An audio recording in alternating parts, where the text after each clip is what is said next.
Hi, everyone. Welcome to Dead to Rights, the podcast. I'm your host, Donna Carrick.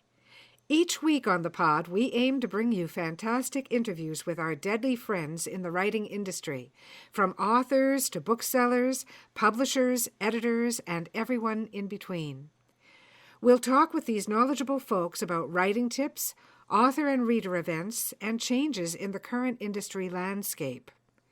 For our Readers on the Run, we'll feature short stories every week designed to delight our busy readers during commutes, while walking, or any time a great short story would be appreciated.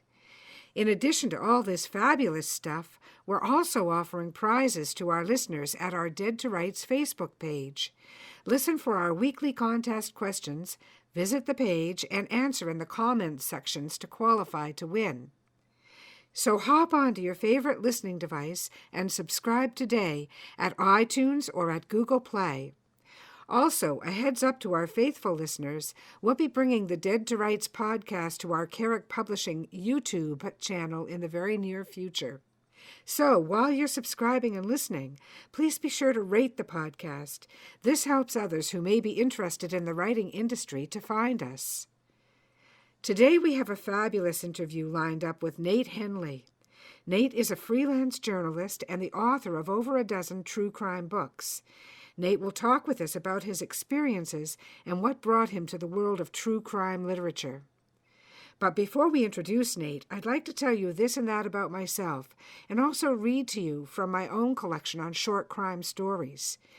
The story we'll feature today for our Readers on the Run is a haunting little number I call Spring's Last Skate. It features two young children on a brilliantly beautiful and forever memorable late winter day that ends in horror. So stay with us, deadly friends, as I bring you my reading of Spring's Last Skate from North on the Yellowhead and Other Crime Stories, Carrick Publishing, 2016.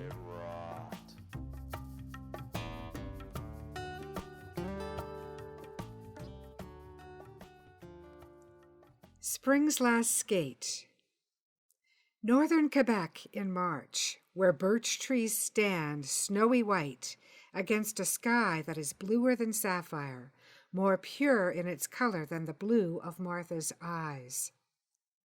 Clean snow crunched under my boots, its surface just beginning to surrender to the sun's caress.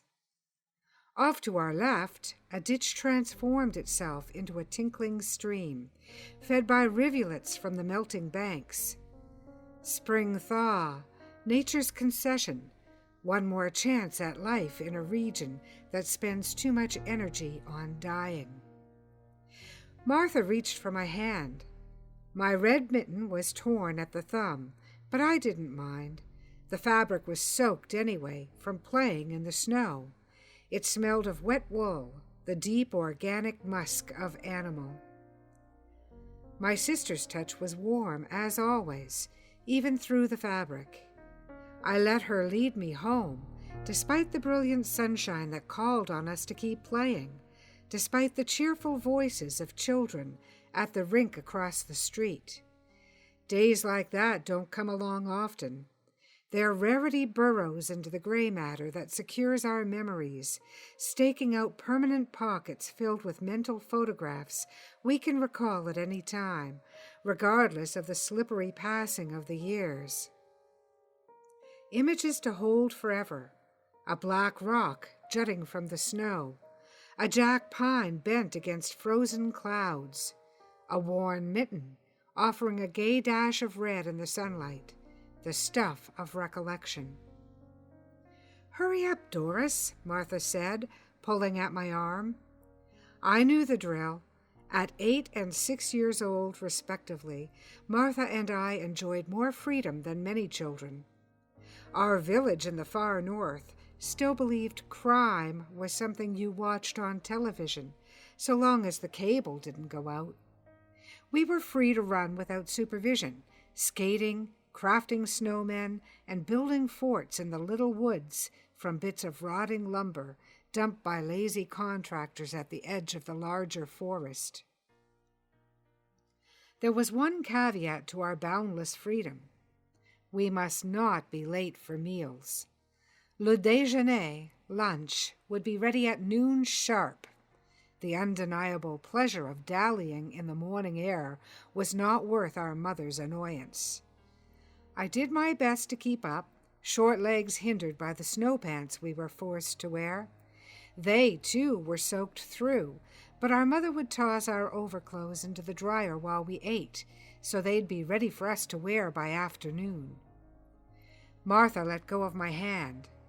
"Wait for me," I said. She relented, taking my hand again and pulling me toward our house. We paused at the driveway. It had been plowed earlier in the week, but the previous day's fresh snow and the blue-gray shadow of a spruce still showed our childish footprints from the morning. Our mother would probably ask us to shovel the drive before the afternoon became too cold. I saw, but didn't really notice, the larger prints, blue-white impressions moving first to the front door, then back again. Our father had died in the fall. Our mother did not entertain guests, unless you counted a handful of neighbor ladies who came in rotating shifts to drink coffee. They were good women who knew the erosion loneliness could cause on a spirit. They did their best to make sure our mother did not become a casualty of her own company. She never complained, but we knew she missed Dad. Her eyes would light up when we told her of a pending school concert or a parent-teacher meeting. Anything to break the monotony of endless evenings spent in adult limbo with only two small girls for conversation. Forgetting it was Saturday, I assumed the boot prints belonged to the mailman, a great burly Quebecois with the nature of a jolly lumberjack who had a smiling wife and 3 children of his own. His oldest was being scouted by the NHL. "Look," Martha said. She pointed at the prints. They led to the front door, back to the drive, stopped about halfway down the driveway, then turned and went into the backyard. I nodded, thinking it was strange. But we were only children, after all, innocent to the possibilities a pair of heavy footprints in the snow could imply. Hungry, we opened the unlocked front door and stepped into the hallway, careful to strip our wet outerwear before following the rich smell of barley into the kitchen. "Your cheeks are rosy," our mother said, dishing hot soup into bowls. "Eat up quickly. This will warm you. Then you can go outside again." "My snow pants are wet," I said. I expected her to hop up and throw them into the dryer, but instead she said, "You can wear your other pair. That way you won't have to wait. Now eat up." My other pair was too small, but I knew better than to argue. Even after my father's death, in the height of her grief, our mother was nothing if not determined. She was a loving, gentle woman who filled her days with cooking, cleaning, sewing, and caring for her girls. Just the same, she brooked no nonsense from either of us. We ate our soup with slices of fresh-baked bread, which Mom buttered quickly, and sipped our hot chocolate. "Come on," she said. "You're missing the whole day. Both of you, go wash your faces and use the bathroom. Take your skates and head over to the rink." She smiled, but there was something anxious in her blue eyes. I didn't make much of it. 6-year-olds are not known for their empathy. Besides, since our father's fatal heart attack in September, anxiety had become a common visitor in our house. She tucked me into the tight snow pants while Martha dressed herself. Then she shooed us out the front door, not even pausing to glance at the heap of wet things on the floor. "Stay out for a while," she said. "The weather's way too nice to be indoors. Do some skating before the ice gets choppy." We waved. I was wearing a dry coat and a pair of bright yellow mittens Mom had made for me earlier that year. My skates were second-hand, but they looked new, and they fit me well. Martha had on a blue nylon coat and a pair of new handmade mittens, lamb's wool, as blue as the March sky, as blue and as innocent as her own eyes. That was the last time we saw our mother alive. Let it rot.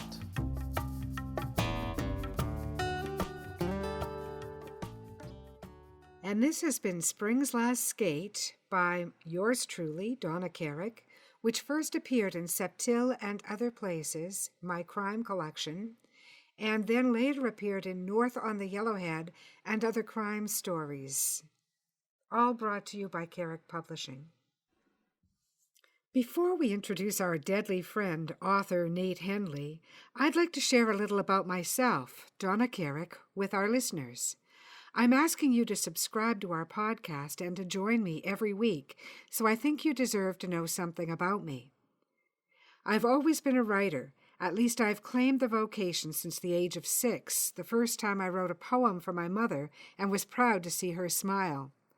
For most of my literate life, I've written poems and short stories, finally diving into the glamorous world of novel writing back in 1998. My early novels, The Noon God and Golden Fishes, were not in fact the first I wrote. I have a series of unpublished manuscripts in the cupboard, as I'm sure many of my author friends have. We may be born to write, but we are not born able to write well. It takes time, effort, and a passion that goes beyond exhaustion to hone our skills to the point where we can proudly share our product, our art, with the world. So, by the time The Noon God came into creation, I already had 4 unpublished manuscripts gathering dust. I was thrilled to see The Noon God widely received. The distribution of over 40,000 copies of that novella is something I can still barely get my head around. And the 5-star Amazon reviews still make me smile in my darkest moments. Gold and Fishes was a labor of love, the story of a Canadian aid worker who travels with a volunteer team to the ravages of post-tsunami Indonesia and Thailand after the Boxing Day disaster of 2004 that claimed the lives of over 250,000 people.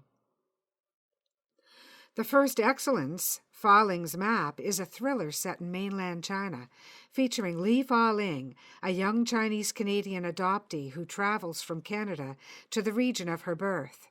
There she discovers murder, kidnapping, organ theft, and corruption at a state level, and must help 2 world-weary Nanning detectives solve the mystery before another toddler is taken.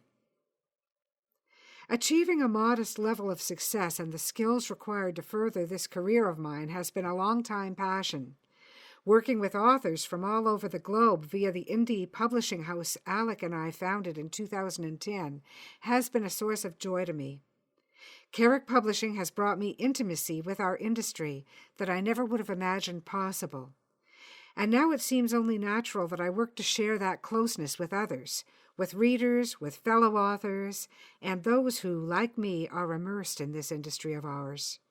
That's why we bring you this podcast, Dead to Rights, so we can profile stories and authors, many of whom are already your favorites, but some of whom you might not otherwise get to know. We want to bring them to you in a more intimate manner, allow you to access their thoughts on their work and on the industry we find ourselves working to better. Today, we bring you Nate Hendley. Nate is an established fixture in the Canadian crime scene, a freelance journalist, true crime author, and former vice president of Crime Writers of Canada. Stay with us as we reach out to Nate on Dead to Rights, the podcast.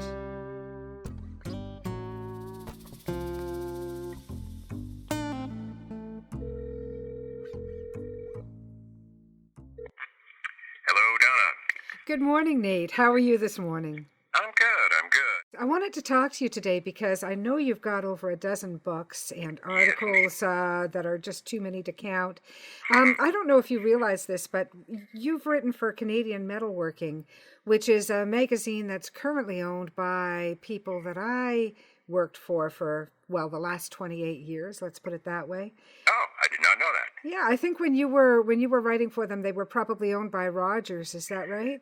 Yeah, they've had like multiple ownership changes, and I can't even keep track of them. But it does lead me into what I wanted to talk to you about, Sure, which is absolutely. you've written hundreds of articles. You've written for trade magazines, including Maclean's and the National Post and the Globe and Mail. And is there an essential skill that is needed in article writing that either does or does not lend itself well to writing longer works like your true crime books? And Yeah, what might you need to unlearn or... well, not necessarily unlearn, but when you're doing long-form books, there's a couple skills you have to kind of adapt, for lack of a better word.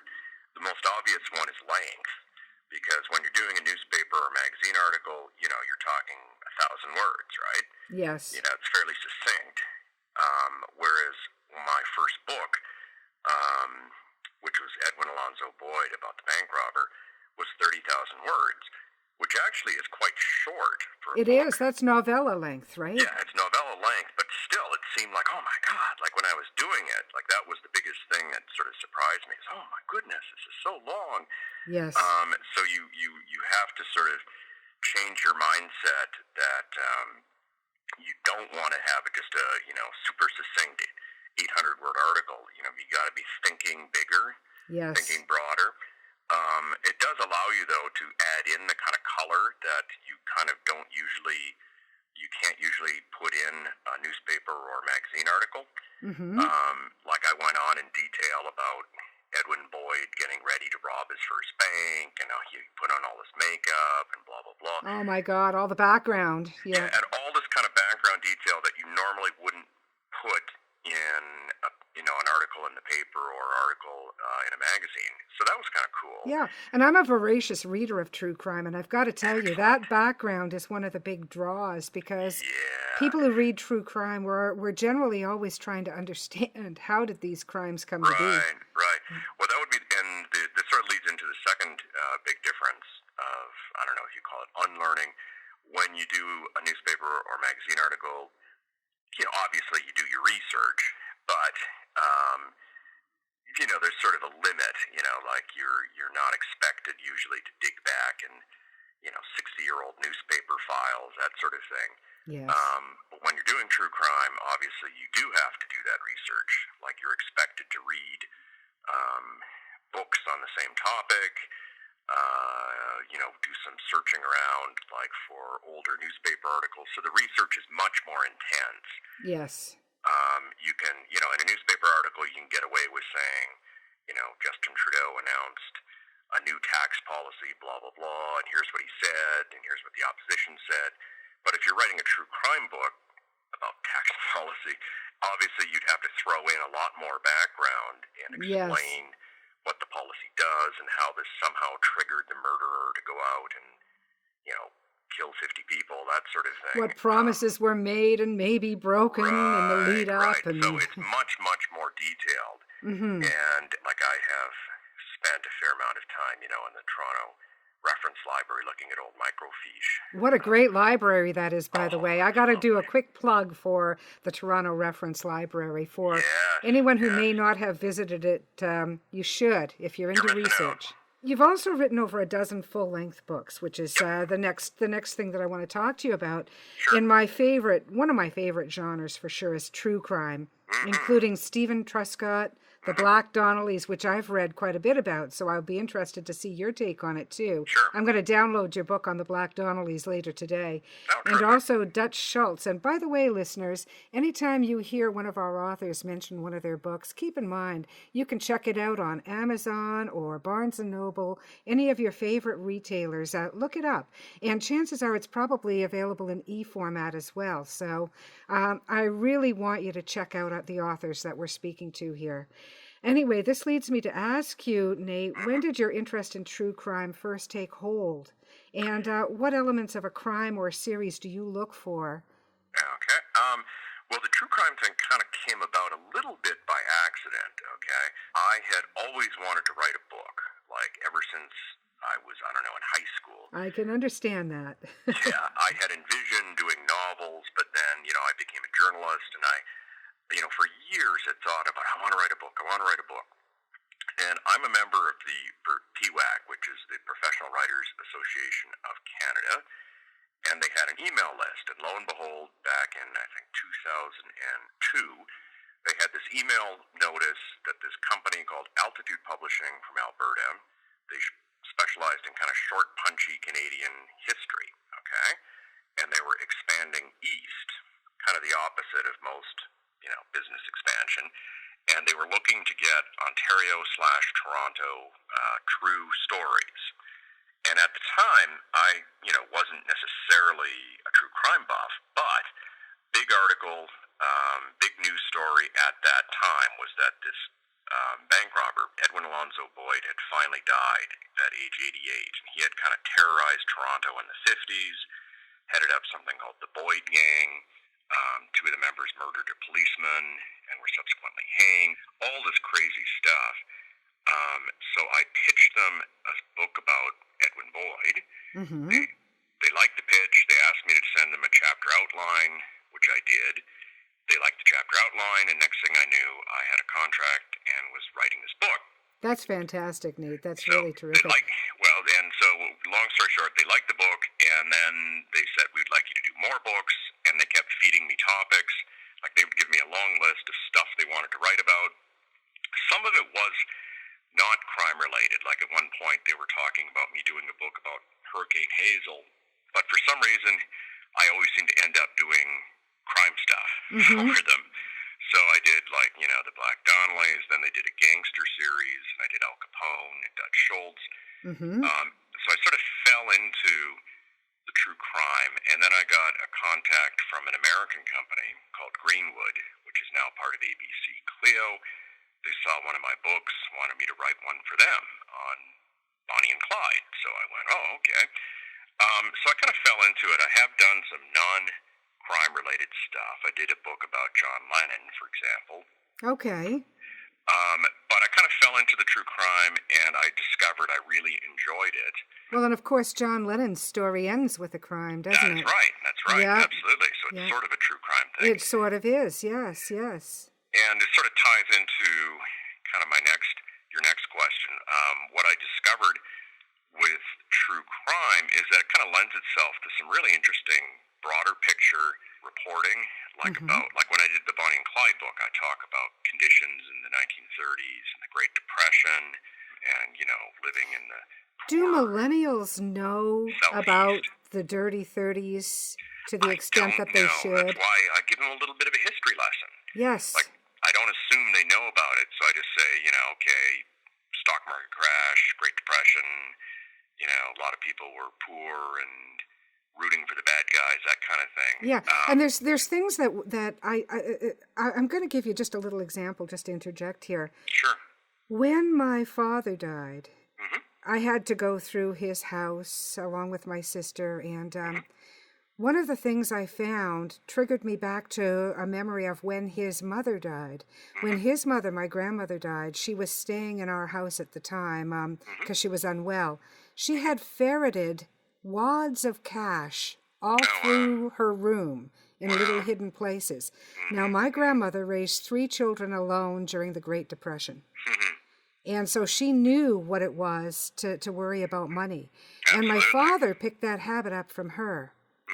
And when I went through his house, I just found these wads of cash. Like, it was just weird. We're not talking a lot of money. My father was a working class man. Right. But numerous mounds of it, I've heard that's pretty common, actually, for people of that age. Yeah, very, very, and I don't think that young people understand. So getting back to how you're writing, the historical background to a lot of these true crimes. Sorry for having interrupted. No, that's fine. Yeah, it gives me an excuse to do a bit of, history, a little bit of politics, like you're talking about, the various situations of the day, and all sorts of interesting sort of social sort of commentary or sociology or whatever you want to call it. So it's a very broad genre in that way. One thing I have tried to avoid in my writing, I don't do too many of the super gore kind of true crime stuff. The deeply sensational, and I know the ones you mean. Yeah, I mean, if you want to write that stuff, fine, but I'm not into it. And then I cut her head off kind of thing, Yes. I know the kind of crime you mean. I was always a fan of Anne Rule. And there weren't many crimes that she wouldn't touch, but she always told them not in a sensational way, but with a great deal of respect. And Right. yeah, And, it is possible to tell even the most gruesome story in a sort of straightforward, respectful manner. Um, I just don't, I don't yeah. like writing in that sort of, what I call the gore fest. There's a true crime. There's a true crime factor, and anybody who's never read a lot of true crime wouldn't get this. But even though I'm a true crime buff, there is a limit how much I can read at once.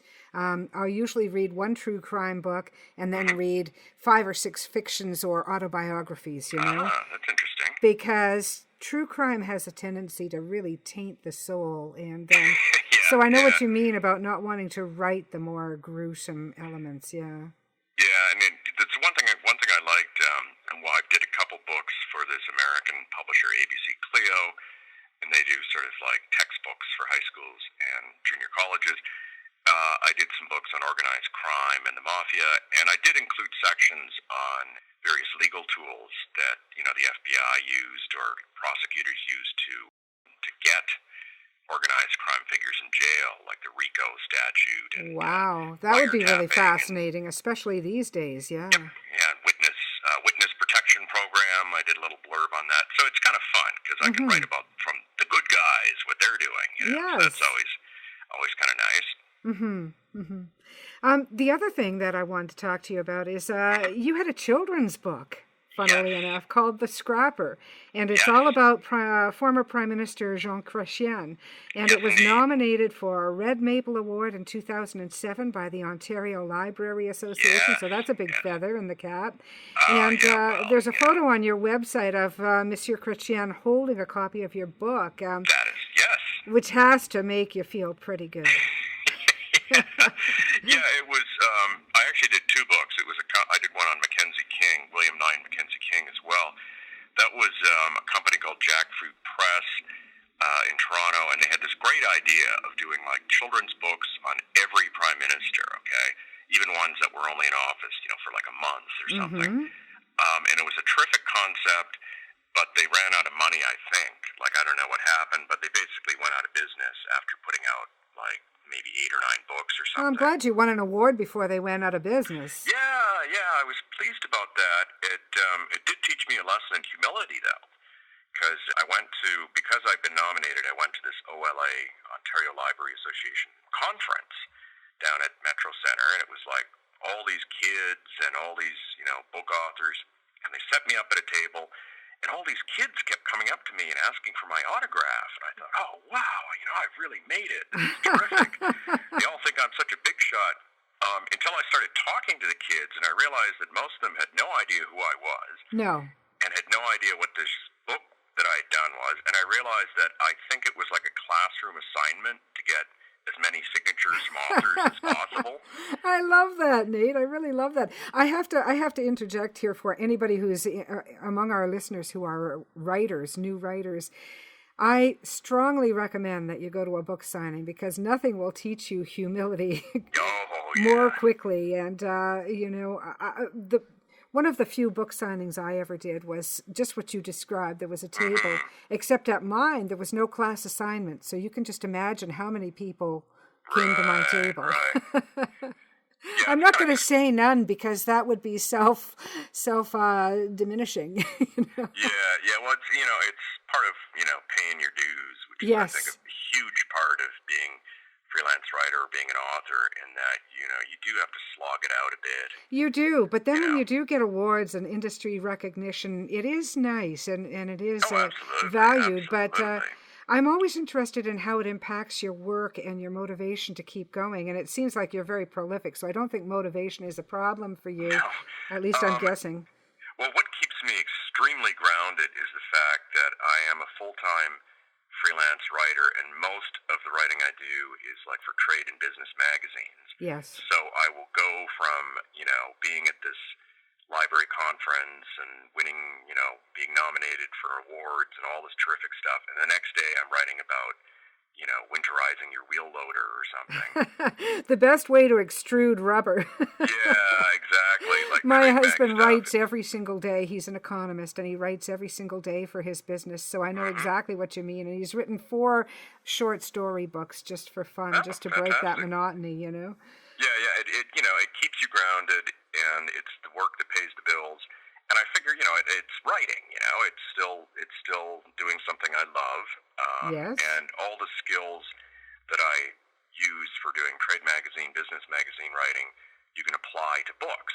Be it interviews, research, Yeah. all that sort of stuff. A common sense approach to the literary world, really, I think. Yes, I mean, very there much. are people out there who claim that if you truly love your art, you'd give everything up for it. I kind of think if you truly love your art, you're prepared to work and support yourself and support Yeah. your art.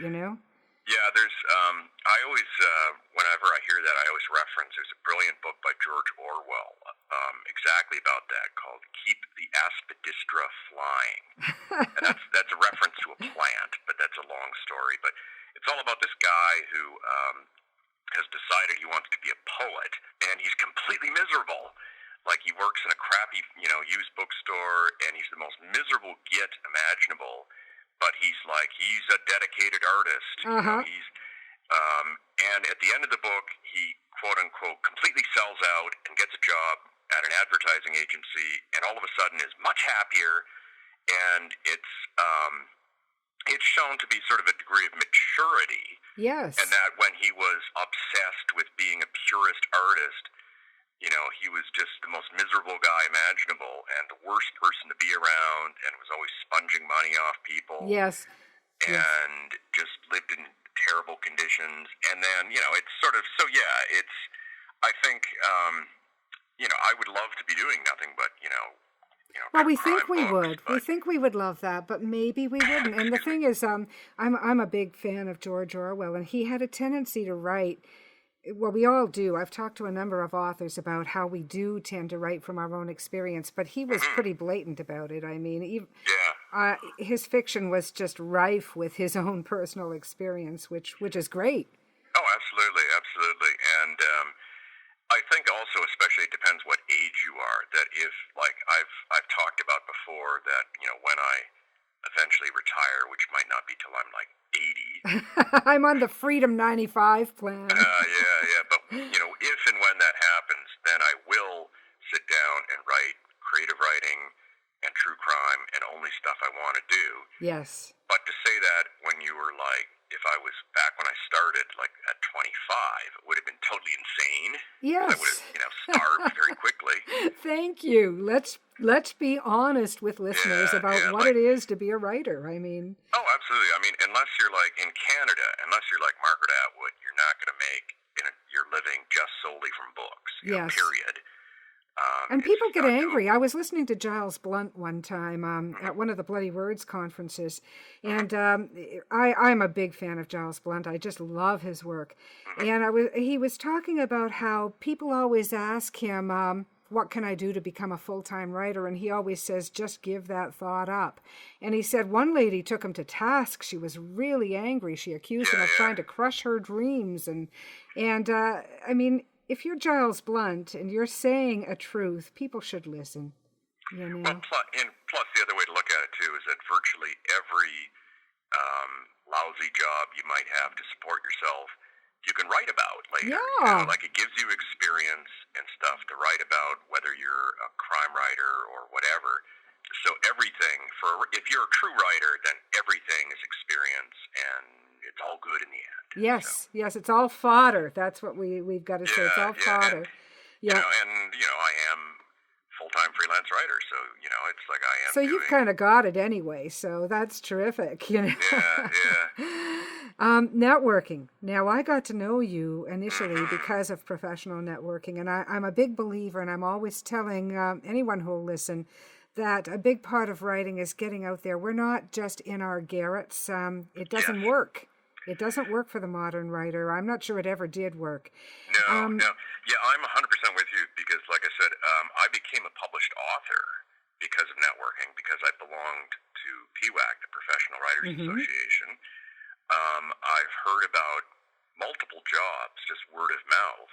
Mm-hmm. I recently got a job doing business profiles solely because I was on a panel with a guy, and he mentioned, oh, I write for this magazine, and they're looking for writers.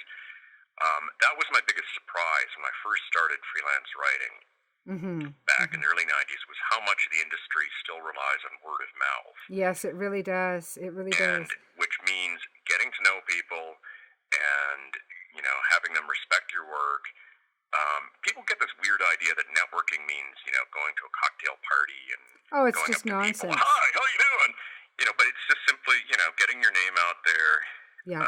going to And writer giving to your events. industry, giving something to your industry too, because I think people really do remember that and respect that. I mean, you weren't just a member of PWAC, but you also served as a Toronto chapter president. And I know that that kind of thing is a lot of work. You were also a vice president on the Canadian Crime Writers Board, the Yes, Crime indeed. Writers of Canada. It's all, it all helps you, get to know people and help, it's nice to give back to Yes. your own industry. And just a quick tip to any newbie writers out there, I've been at events where I chat with, up-and-coming fledgling writers, and I'm like, okay, do you have a business card? No. Do you have, like, any kind of, like some young people, like, prefer to use, phone, link, whatever, ID Yes, a kind of link. stuff? No, they don't have that. Okay, do you have a website? No.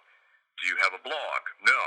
Do you have email? Well, yeah, I have email, but I only use it for personal business, personal stuff. I have to tell you, what you're saying is really hurting my ears, because I used to do workshops with my husband on social media and platform building and that kind of thing. And I hear what you're saying. There's a lot of people who still don't get it. Oh, absolutely. And, it's like if you are, there's certain what I call tools. And if you want to be a freelance writer, like obviously, and some of them are incredibly obvious, like telephone, Yeah. and, computer, Yes. or laptop or something. But other stuff, email, obviously you're going to need email. And if you want to have your name out there, the easiest way to do that is, profile on LinkedIn, some kind of, not necessarily like, you can have either a paper business card or an electronic business cardy Or thing. both. Here's a Or thought. both. Something that if you bump into an editor at a function and they say, hey, I hear you write about, you're an expert on oil rigs. I'd really like to get you to do a story. Can you give me your contact information? And nothing is worse than if you go, Let me see. Has anybody got a pen? How about a scrap of paper? Yeah, Let me just nothing looks rip more this. unprofessional than not being able to produce some kind of identity. Like here's my business card, electronic or paper, or Yes. go to my LinkedIn profile. And it's just like unless you've achieved some massive level of success, you're going to have to do some self-promotion. Yes. Period. Thank you, Nate, because that is exactly the tip I've been hoping somebody would raise. And we did not plan this tip in advance, listeners, but it was the one I was going to raise myself in my next episode if no author had, because platform building is critical to your writing career. I cannot emphasize that enough. And if you're not prepared to do it, then you're really not going to become a writer of any kind of merit. It's just not going to happen. So, sorry, that's the way it is. Yeah, it's absolutely true, and especially nowadays, there's really no excuse because so much of social media is free. Yes. Like you can build your own blog, like I do. I have a blog at WordPress, where they give you the template. It's free. It's all free. Yeah, if LinkedIn, Twitter, LinkedIn, on Instagram, it's all free, and you can use it, get your name out there, find out interesting industry stuff. There's no reason not to be doing this. And speaking of technology as sort of the backbone of a lot of this, let me just tell you, listeners out there, if you're thinking of sending a publisher a manuscript by mail that you've handwritten in a beautifully covered book, don't bother. If you have not transcribed that into a Word document, you're not going anywhere with it. Stick it in your sock drawer and keep it for your children to find, because it's not going anywhere until you can actually get on Word and type it up. So I've heard most editors nowadays won't even accept like paper samples or resumes No. in the mail anymore. They'll just throw it, like they won't even open it up. They'll just No. toss it in the garbage. Yeah. Or recycling.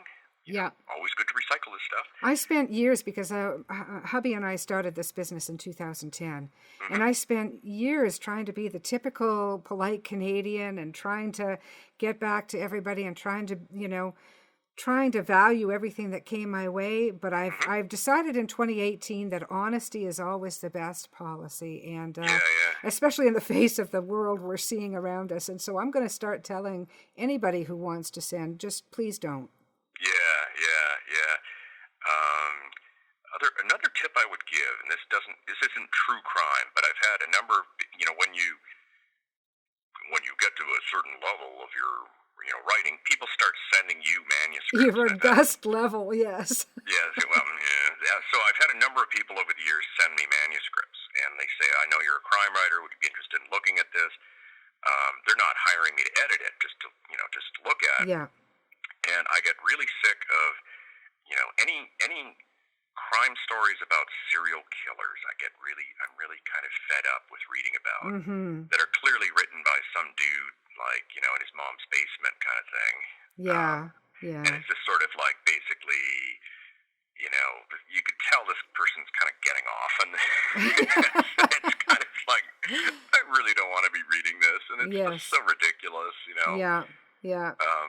So just try to come up with something more creative. Yes, and not only that, but Nate, you've raised a really good point. People are, when you do reach a certain recognition in the industry, even if you're not a hugely successful writer, but you still have a certain recognition in the writing business, people are very fond of asking you to read their work. And I have to tell people, I have to caution you that if you're just asking people to read your work because they're a nice person and you think they'll do it, it takes hours to get through a manuscript. And that's hours that person that you're asking this favor of can never get back or use for their own work, or unless you're willing to pay somebody for a professional critique, maybe limit what you're asking them to 5 pages. Can you give me your thoughts on the initial opening or the first 2 chapters? That's fair game. I mean, everybody's looking for some kind of feedback, some kind of input. It's fair game, and they can say no, well, I don't have the time if they want. But to ask somebody to read your whole manuscript, it's really not fair. Think how much time you would have to give to 10 or 12 people a month asking you to do that. Yeah, and then often they want a whole critique, and they might get pissy if you don't. And what like part their did you book. like the most? Yeah. So, but as I said, I have a personal bias against crime literature, against some. I can understand it. Overused genres. Although in nonfiction, I'm currently reading a book about Canadian serial killers. That's excellent. So it's sort of there's certain. Which one? There's certain genres that work better in nonfiction. At least that's my little bias. Which one are you reading? Do you mind? Lee Mellor. I was on a panel with him, and it's called Cold North Killers. Sorry, Lee, I just butchered your title. It's about Canadian serial killers, so it's very interesting. Yes.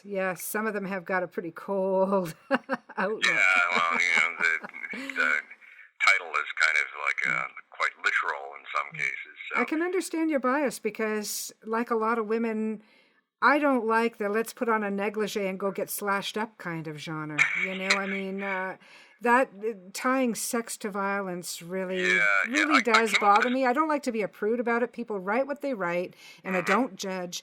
But don't ask me to read a whole lot of that, Let me change out of this sweater and jeans into a little see-through nightie and go down into the basement to investigate that noise. Thanks, but no thanks, I came up with this whole concept of, you could write like a crime book or movie in which you have a serial killer and he only targets fat, elderly men. Please. Like he's got some kind of weird grandfather issue, and he totally ignores the beautiful women in the negligees who are like, damsels in distress, totally ignores them and only targets, these dopey-looking fat guys. Good. Because you know what happens to we damsels in distress? We become cranky, middle-aged women, and we're just going to kick your ass when you start throwing crap like that at us, Exactly. Yeah, if we're all lucky enough to live long enough, that's what we become. I mean, This is true. Yeah, so But honestly, I don't read a huge amount of crime fiction. But even though I love, Law and Order, the TV show, I do notice there's certain tropes that they seem to Yeah. seem really Yeah. obsessed with this sort of beautiful young corpse kind of thing.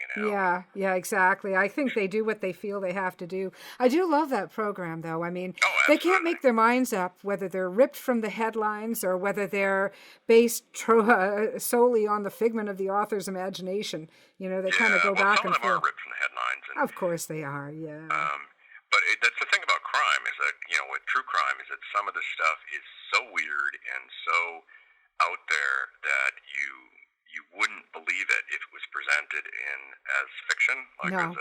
a novel or a movie. Like you just say, "Oh, come on, there's no way." I know. What's the saying? You can't make this shit up. Yeah, like that. and that really comes home when you read true crime. So. Yes, exactly. Anyways, Nate, I want you to please tell our listeners your website. Sure. The website is www.natehendley.com, and that's NateHendley.com. And I have a blog called Crime Story, which the easiest way to find that is just crimestory.wordpress.com, where I offer various posts about my books, other people's books, crime issues, all sorts of exciting things. I did have a good long visit with your website the other day, and I can tell people you're going to be pleased if you go there. There's a lot there to choose from, a lot to see, and please take a look at the true crime books because there's a huge list of them, and check them out. They're wonderful. And Nate, you're also on Facebook? Yes, I am, and go to Facebook, look me up, Nate Hendley, I'm on there. I'm also on LinkedIn and a few Google Plus and a few other places. Twitter, I have a Twitter account where I just tweet about crime-related stuff. What's your handle on Twitter? Oh, man, now you're making me Search Nate. Nate. Never mind. I don't have my laptop in front of me. That's okay. Just search Nate Hendley on Twitter. And in fact, if you want to come to Donna_Carrick, I'm going to find Nate and I'm going to tweet him. So if you come there and you can find my tweet to Nate, and then you'll know where to find him. That's exactly. Always good to know where to find me. Yes, Maybe. yes. Thank you very much, Nate. That was terrific. I really think listeners are going to get a lot out of that. Great. Okay, so I've been to Twitter. I've tweeted at Nate Hendley, and that's NateHendley. And I've told Nate what a terrific interview this was and thanked him. So if you'll all just go to at Nate Hendley, you can find Nate on Twitter. And that was freelance journalist and true crime author Nate Hendley on the Dead to Rights podcast. I want to thank Nate for joining us and for sharing his terrific insights into the book industry. And now I want to invite our deadly friends to our Dead to Rights Facebook page, where we have a contest going on. If you will correctly answer the question, what was Nate's #1 tip for writers, then you'll win an Amazon gift certificate or a Smashwords gift certificate. You can take your choice. Just let me know which one would be most useful for you. And the answer to the question, just to make this really easy for our listeners, is you must build your platform. You must get involved and embrace the technology and network and build your platform as an author. And one example that Nate presented is when you go to an event, have a business card with you, some way to be able to introduce yourself to anyone you may meet there who may be interested in your work.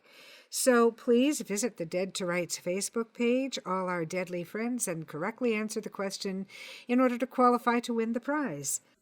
It's been my honor to bring you Season 1, Episode 6 of Dead to Rights the podcast, titled Spring's Last Skate. I hope you've enjoyed both the interview with Nate Hendley and the short story for our readers on the run, Spring's Last Skate. I would be remiss in my own marketing and platform building if I didn't tell you where you could find me. You can find Donna Carrick on Twitter at Donna_Carrick. You can also find our Carrick Publishing Twitter handle, which is at CarrickPub, or our Dead to Rights Twitter handle, which is at Dead to Rights Pod. That's DeadTowritespod. We're on Facebook, all of our accounts, Carrick Publishing, Dead to Rights, Donna Carrick, Alec Carrick, my husband, Alex Carrick. You can find us on Facebook, on LinkedIn, on Google+. We're all over the place, so check us out, tune in, let us know what you think about the podcast. We really love sharing it with you. We hope you will subscribe either at iTunes or at Google Play Music. And please rate the podcast, because ratings really help podcasters and broadcasters to reach their listeners, which is what it's really all about. We just want to bring readers and writers together. This is a not-for-profit broadcast. I don't know if people are aware of that. Basically, I, Donna Carrick, and Carrick Publishing are doing this for love of the writing industry. So if you've got a favorite author, please support him or her. Please go to your favorite retailer and buy their book right now and rate it on Amazon or on Barnes & Noble or on Smashwords, wherever it is that you read and rate books, because those ratings help those authors immeasurably. As you've probably noticed from previous episodes, we don't only interview our Carrick Publishing authors, we're open to authors from all over the world. And if you're an author who would like to be interviewed, please email me at carrickpublishing@rogers.com and put in your subject line, Dead to Rights, schedule me for an interview, and I'll be happy to consider doing so. Thank you.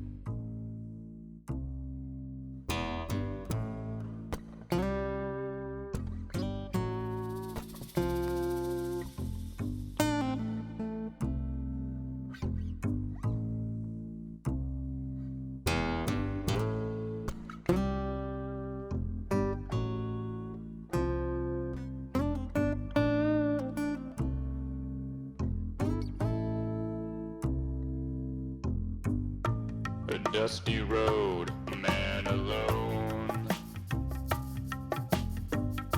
His vital signs go on hold. And I don't know what you've been told, but the years have turned my eyes gold.